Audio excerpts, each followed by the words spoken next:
A long time ago, in a land full of wizards, trolls, and goblins, there lived a feared and revered barbarian.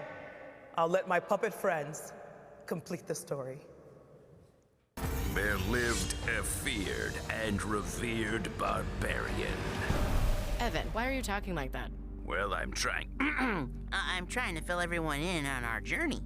Okay, but make it quick. Okie dokie.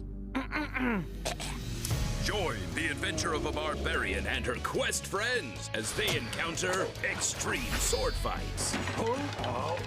Stop hitting yourself. Why are you hitting yourself? Stop hitting yourself. Okay, joining us from the Barbarian and the Troll, in her human form, of course, please welcome actress and filmmaker Spencer Grammer!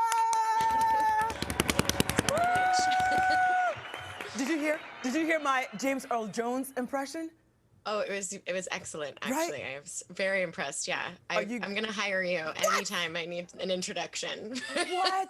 I was gonna say, so you're gonna put in some calls for me, but all right then, Spencer, if you insist, you can hire me.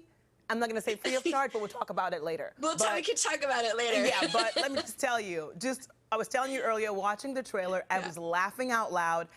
I haven't been excited about like anything puppety in a long time. I like Sesame Street, but my niece is 11 now, so I don't, do that. But seriously, talk to us about the Barbarian and the Troll. I know. Well, it's a great story. It's about, obviously Brendar the Barbarian. She gets kicked out of the Royal Order and gets demoted to Barbarian again. She's on a quest to find her brother Kendar.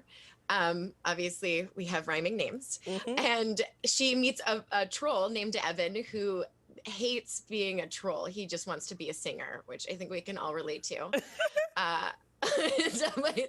So he burns his bridge and he goes and does an open mic and he meets Brendar, and they end up traveling together and going on many adventures, and they get a group of quest friends, I guess you could say, which I really think is really cute. Okay, so I have to ask you, because you're lending your voice to this. So as I'm watching it, I'm like pausing because I'm cackling and I have to rewind it to start. So as Brendar, because she says stuff like, when respect is lacking, her sword gets hacking. You know what I mean? So like, how many takes do you have to do? Because it's really funny. I mean, I've been doing Rick and Morty for a number of years now, and I absolutely love voiceover work. It has been the most rewarding thing in my life, honestly, because you make all kinds of noises that generally you wouldn't make in real life. Like, what does it sound like when you're jumping on a table? I mean, and then throwing a sword around. And I'd have to turn into this kind of other worldly heroic situation with Brendar, which also is so fun. I mean, at heart, I'm probably like an 8-year-old boy, to be honest, and I have a 9-year-old son, so he's kind of used to me, kind of introducing everything in pretty dorky ways. But I love that you brought up Summer too, because as soon as you said it, Rick and Morty, my muchacha went, oh, that's her. I was like, yeah, that's her. So Brendar, we have Summer, you have like it has to be a fun job. Here's my suggestion, aside from you hiring me to do your intros next time, I'd say you do a master class in voice acting and stuff, because it's like fun. Maybe. And it's so a huge fun.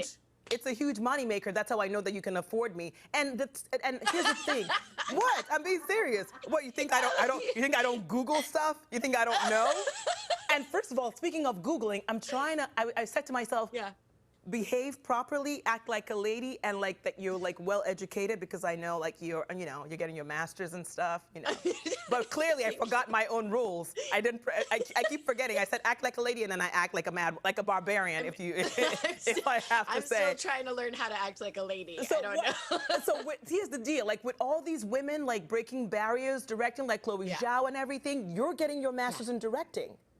I am, and I started about 4 years ago. I had to take a bit of a break this year, but I always was an actress for so long, and I think at the time that I build my career, it wasn't as popular for women to be directors or to even be working on sets as much unless you were a hair and makeup artist or a costume designer. And so that's really changed over the years. And there's a few female directors that I had when I worked on Greek and a number of other shows that inspired me to want to go into that field. I had a kid, you know, and that sort of put I really wanted to be a part of his life for, you know, when he was young. So I sort of took a break from that and then eventually went back to doing, I love education anyway. So I just wanted to get a master's. You should be prepared for your kid. If he says, Mom, I want to start acting and stuff, you should know because it's genetic. Because your dad, hey, baby, I hear the blues are calling. Toss salad and scrambled eggs. They're calling again. I met him for one of his Amazon shows, and I loved him because he produced Girlfriends. He produced, he produced The Game. Like, so he's my got a hero. bunch of great shows. And then next week, it's going to be a family affair because your sister's going to be here, Greer. Oh, really? Oh, now, let me tell you, you think you're not going to pay me and hire me? You're stuck. Oh, yeah. You're so stuck, Spencer. I'll see you at the family reunion, Spencer. I'll see you later. Yeah. You come to the Christmas party. I will. Now announce your entrance. Spencer's at the gate. Spencer, thank you so much for spending time with us. You are the best. Yeah, you can see her in all of her puppet glory when The Barbarian and the Troll premieres tonight on Nickelodeon. Tell your dad I said hi. I will. I'll tell him. And that he can hire me too for voicing his entrance. I will. Thank you so much. It's so nice to meet you. Same here, Spencer. See you soon. Yeah. You too. Don't even try avoiding me, woman.